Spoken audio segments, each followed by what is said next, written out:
Himachal Pradesh computer शिक्षक महासंघ ने प्रदेश सरकार के खिलाफ मोर्चा खोलने का ऐलान किया। कंप्यूटर शिक्षक लंबे समय से वेतन बढ़ाने, स्थायी नीति बनाने की मांग कर रहे हैं। अब तक कंप्यूटर शिक्षकों का प्रतिनिधिमंडल 198 बार मुख्यमंत्री जयराम ठाकुर, शिक्षा मंत्री गोविंद सिंह ठाकुर से मुलाकात कर चुका, लेकिन बावजूद इस सब के अब तक कोई नीति तैयार नहीं हो सकी। हिमाचल प्रदेश कंप्यूटर शिक्षक महासंघ के महासचिव अश्वनी शर्मा ने कहा, बार बार गुजारिश के बावजूद सरकार मांगे नहीं मान रही है। उन्होंने कहा, महंगाई के इस दौर में कंप्यूटर शिक्षकों का गुजर बसर करना मुश्किल हो गया है। प्रदेश भर में 1341 शिक्षक, उनका परिवार सरकार से मांग कर रहा है कि उनका वेतन बढ़ाया जाए, उनके लिए स्थायी नीति बनाकर राहत प्रदान करने का काम किया जाए। आज हिमाचल कंप्यूटर शिक्षक महासंघ का महासचिव अश्वनी शर्मा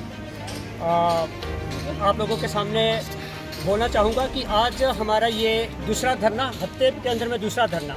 पहले हमने जिलाधीश के माध्यम से सरकार को ज्ञापन सौंपा था, लेकिन उस पर पॉजिटिवली कुछ भी निकल कर नहीं आया है। तो मजबूरी में आज हमारे को दूसरे टाइम पर यहाँ इकट्ठा होना पड़ा है। और अगर आज भी कुछ असर नहीं होता है तो आज का ही हमारा जो अगला कार्यक्रम है वो हम क्रमिक अनशन पर भी जाएंगे।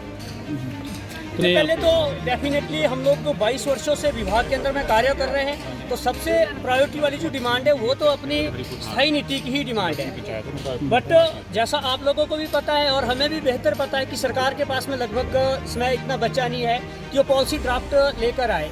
तो उससे पहले हम लोग चाहते हैं कि एक सम्मानजनक वेतन मिलना चाहिए। सम्मानजनक वेतन में हम लेक्चर कंप्यूटर साइंस की पोस्ट पे काम कर रहे हैं स्कूलों में, तो लेक्चर कंप्यूटर साइंस को जो वेतन मिल रहा है वो डेफिनेटली हमें भी मिलना चाहिए, क्योंकि महंगाई की मार हम लोगों पे भी है जैसी उन लोगों पे है। उन लोगों को महंगाई भत्ता मिलता है, लेकिन हम लोगों को आउटसोर्स एम्प्लॉय बोल के ना कोई महंगाई भत्ता मिलता है, ना कोई एनुअल इंक्रीमेंट मिलती है।